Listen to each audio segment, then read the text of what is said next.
to set up a company, I had to borrow money off my parents, so which they weren't really that happy about, but they supported me to an extent. I also used savings that I had from doing the odd jobs and bits and pieces that I'd saved up, and then basically from there I just had to try and do as much work as possible with what I'd got, and add to the savings and then buy things as I had the money to buy them. Well, basically when we started the business, as an entrepreneur, you just want to get on with it. You've got an idea, you just want to get it to market, you want to sell it, you want to start, reaping the reward straight away. And then someone says to you, actually, no, you got to go to a bank, you got to do a business plan, you got to ask for a commercial loan, or you got to get, Dragon's Den, private equity funding, venture capital, and it's like, well, I'm not that kind of person. I want to get on with it. So we actually decided, well, if we believe in the product, then we'll put our money where our mouth is, and we decided to raise the money ourselves, going into personal debt, which isn't the wisest choice, because as a limited company, if the business fails, then your personal assets aren't liable. But because it was all personal debt that Matt and I accrued to set up the business, it puts you a hell of a lot greater risk.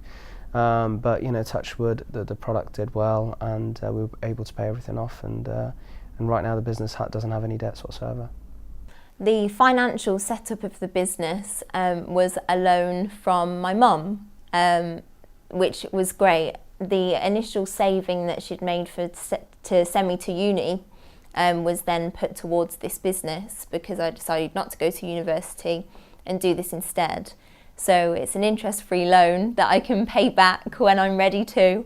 And also a 0% credit card that we had, that we put £8,000 on, and we've eventually paid that off month by month.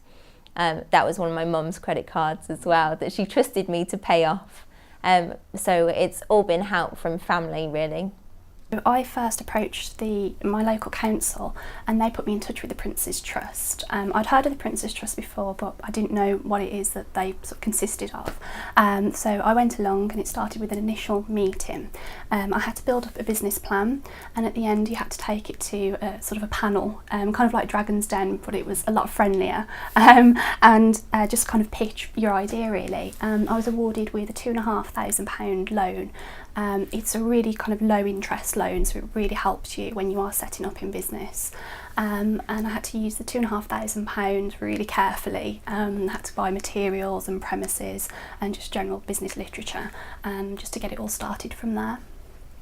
Prince's Trust were fantastic, and in fact without them I probably wouldn't have started my business.